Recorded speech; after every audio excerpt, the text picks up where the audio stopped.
The two drivers now thinking about what do they have to do to get to that finish line first. On the far side of the track, bearing the big number 1, is the reigning world champion. He has won that title 6 times. He is the winningest drag racing driver in history, Bob Glidden, winner of 47 national events. In the near lane is Bruce Allen, making his first final round appearance of 1986. He was runner-up here 1 year ago at the North Star National. Glidden gets the advantage off the starting line, but Allen's right with him. As they head to the finish line, the Ford versus Chevrolet battle. It is the Ford Thunderbird. Bob Glidden wins the race. A high five between Rusty and Billy Glidden. 7.51 seconds. Low elapsed time of the meet for Bob Glidden in his winning effort. The second in a row. As you remember, he won the Mile High Nationals. Let's look again. You see Glidden with the wheels in the air on that T-Bird, comes off the starting line and immediately picks up a very slight advantage over Bruce Allen. As they reach the midpoint in the track, he continues to extend that lead until at the finish line, Bob Glidden and the Ford Thunderbird go into the winner's circle by a substantial margin. Bob Glidden wins his second Quaker State North Star Nationals in a row. He wins his second national event this year in a row, a 7:51. Champion. Thank you very much, Steve. Boy, it was a good race. I knew these guys have been gaining ground on us all weekend. I think it was a good starting line leave, and yeah, you were out first. Well, it couldn't have been much. Come on over, Bruce. Can I get Bruce in here for a minute? What were you guys doing on the starting line there? It looked like neither one of you really wanted the race to go off, huh? I needed my engine to warm up a little bit. I do. How about you, Rick? We were just getting ready. It just takes time. It was a good race. I'll tell you what, these guys have run really well this weekend. I'm just, I can tell. I'm more pleased with this deal than I was with Denver, and I was overjoyed there. Okay. There they are, the winner and the runner-up, Bob Glidden, the champion, here at Brainerd.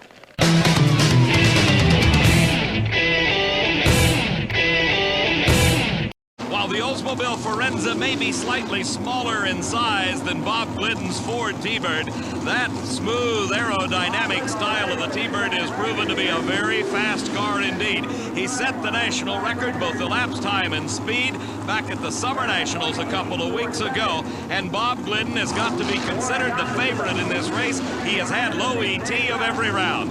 The drivers concentrating on the start. The Ford of Glidden in the far lane, Warren Johnson's Oldsmobile taking their time about staging, wanting to be just right on their starting line procedures. Johnson inching forward into the staging beams, and it's a green light start. Glidden's got a slight advantage. Will he have the horsepower here in the final? As they head to the finish line, it is Glidden by 2 car lengths, and the Mile High victory, his first this season.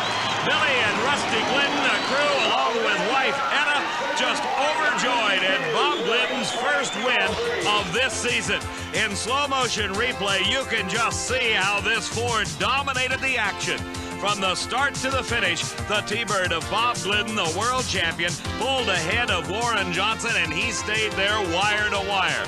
Coming down to the finish line, the lead was even extended as they passed the NHRA official standing at trackside, watching out for any of the problems. Glidden had none as he crossed the finish line 2 car lengths ahead of Warren Johnson. Winning his first race of the season has got to feel almost as good as the first race of your career, the way this year has gone. Absolutely, Steve. We've begun to wonder if we were ever going to win another race. This is a very important race for us. You know, at this point in the Winston points last year, we were about a heads-up race, Warren, myself, and a few others in the chase.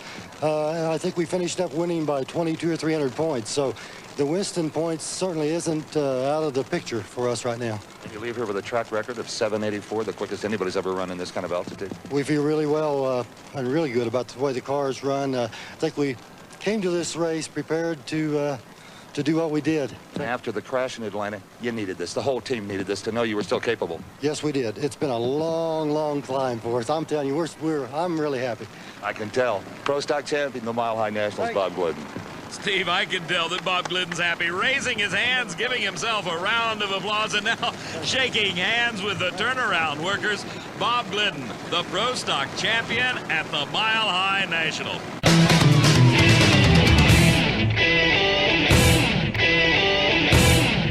This is Pro Stock Eliminator. The final round, Chevrolet against Ford. The record-holding Ford Thunderbird of Bob Glidden in the far lane. In the near lane, the Chevy Camaro, owned by David Rare and Buddy Morrison, and driven by Bruce Allen. The two drivers taking their time about staging. Once they roll the car forward and light the staging beams, the starter knows they are ready to race. Glidden creeping forward. Now Bruce Allen inches forward, and it is a hole shot by Bruce Allen. A tremendous start for Allen. He's got the advantage over Bob Glidden. But Glidden tracks him down and wins at the finish line. His 7th U.S. Nationals title. Bob Glidden out of Whiteland, Indiana. His crew just overjoyed with the victory. The crowd responding to the hometown win. You see in replay, Bruce Allen gets the advantage by nearly a 1/10 of a second off the starting line. As they head down track, Allen continues to maintain his lead. He needed that advantage off the starting line. But about 3/4 of the way down the track, you just saw a puff of smoke. Mechanical problems set in for Bruce Allen, allowing Bob Glidden to pull ahead and take the big win. Bob Glidden, Whiteland, Indiana, his 49th NHRA career Pro Stock victory. Congratulations, a 750 to his 770, but he looked like he had the jump on you a little bit. Yeah, we shook the tires really bad on the starting line, and then it got worse on out. I just got out of the throttle slightly and back in it, and something happened to Bruce. This was your 10th consecutive final round here. You didn't win them all, but most of them. Why one race you can be so successful? I think we try a lot harder at this race. This week, we've been home every night, thrashing, trying to squeeze another 100th or 200ths out. And boy, it paid off. Got the record, everything. I got the ET record. Warren ended up with a speed record, but that's okay. We gained on him. Congratulations again. Bob Glidden, the all-time winningest driver in NHRA drag racing history. On the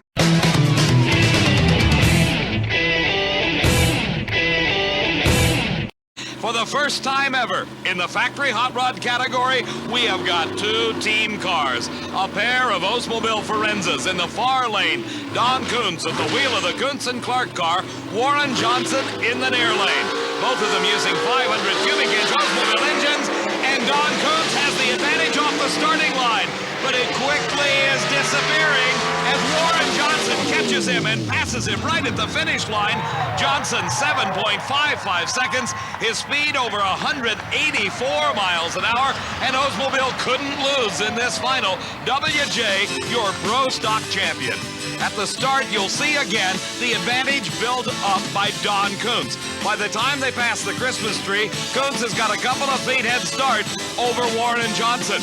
They seem to be locked together as they approach the speed trap, and then all of a sudden, it is WJ speeding ahead and taking the win by about a car length. Johnson has got to be pleased with this victory. His driving right on target, the performance of his car outstanding.